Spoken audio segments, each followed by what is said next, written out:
Iniscan na rito sa PITX Gate 5 ang ticket ko at lumabas na ako papuntang Bay 35. Kita na agad ang Kagsawa bus na sasakyan ko.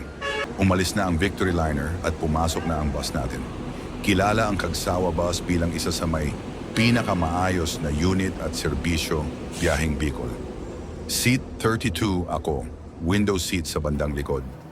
Pagpasok pa lang, ramdam mo agad na magandang klase ang nasakyan ko. Royal class ito, kaya mas malawak ang legroom at pwedeng-pwede mag-stretch.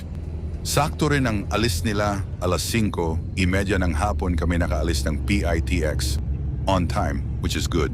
Medyo maulan lang pag-alis namin. Papunta na kami rito sa SLEX.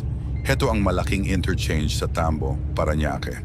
Tanaw rito ang SM City Bicutan bago kami bumaba ng expressway. Ilang minuto lang, Carmona, Cavite na, at tuloy-tuloy sa Biñan, Laguna. Medyo inantok ako rito kaya nakatulog muna ako. Nagising ako nasa Lipa City, Batangas na kami. Dumaan kami sa Alaminos Lipa Road. Maganda rito kasi iniiwasan nila ang mga matrapik na lugar tulad ng Santo Tomas at San Pablo. Welcome to San Antonio, Quezon Province. Medyo maulan pa rin talaga. Pagkalipas ng ilang minuto, nandito na kami sa Tiaong, Quezon para sa ating first stopover. Bumaba muna ako para mag-CR at maghanap ng makakain. In fairness, mas maayos at malinis ang urinals dito kumpara sa ibang bus lines at 5 piso lang ang singil. Para sa merienda o dinner, bumili ako ng siopaw sa Dada and Nene Food Corner. Marami ring pasahero ang kumakain dito. Ayoko kasi ng heavy meal kapag long drive.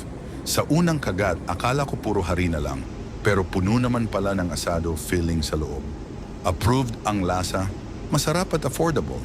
Nagtingin din ako sa tabi at nakakita ng nagtitinda ng rambutan. Sabi 50 pesos lang daw ang kilo, pero nung babayaran ko na, naging 80 pesos kasi magandang klase daw ang nilagay. Binili ko na rin bilang tulong kay kuya, pero sana maging honest lang din sa mga customer. At least may dagdag pasalubong ako, fresh from Chaong, Quezon. Bumalik na kami sa bus at nagpatuloy ang biyahe hanggang Pagbilao, Quezon. Grabe, sobrang dilim ng kalsada rito. Alas 10 at 15 minuto ng gabi at Timonan. Quezon alas 11 at 16 na minuto ng gabi. Lopez, Quezon alas 11 at 43 minuto ng gabi. Calawag, Quezon dito sa Calawag, nag-stopover ulit kami for a quick CR break and snacks. Bumaba ako para magkape. Mabenta rito ang hot coffee, 25 pesos, at cup noodles. 5 pesos din ang bayad sa CR. Pag-akyat ko ng bus, ako na lang pala ang hinihintay. Buti na lang hindi ako naiwan. Nakaidlip ulit ako at napansin na lang ang arko ng Bicol sa Santa Elena, Camarines Norte, kung saan may mga checkpoint. Welcome to Tabugon, Santa Elena. Madalas kami mag-stopover dito kapag naka-private car. Bahagya kaming dumaan sa bahagi ng Ginayangan, Quezon bago tuluyang pumasok ng Bicol. Naglalaro ako ng Clash of Clans nung nakatulog ako, nagising ako, na nasa Ragay, Camarines Sur na kami ng alas 5:03 ng madaling araw. Nakaidlip na naman ako hanggang sa makarating kami sa Tara, Sipocot. Ang dami na palang fast food establishments sa area na to. Pagkatapos ng ilang minuto, nandito na kami sa Libmanan, Camarines Sur para sa huling stopover. CR, break lang ulit at balik agad sa bus. Milaor at Naga City, dinaanan namin ang landmarks tulad ng S at R at Robinson's Naga. May mga pasaherong bumaba rito. Pili at Nabua. Tuloy-tuloy lang ang takbo. Alas 4:22 ng madaling araw. Bato, Kamsur. Dito matatagpuan ang mga sikat na bilihan ng pancit bato. A few minutes later, welcome to Albay. Binabaybay na namin ang Balangibang, Polangwe. May bumaba sa may Centro Mall, Polangwe. Diretso ang biyahe sa OAS at Ligao City kung saan may ilang pasahero ulit na bumaba.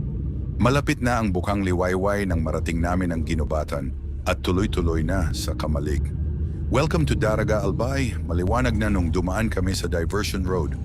Umabante na ako ng upuan para mabilis makababa kasi biyaheng Tabaco pa itong bus.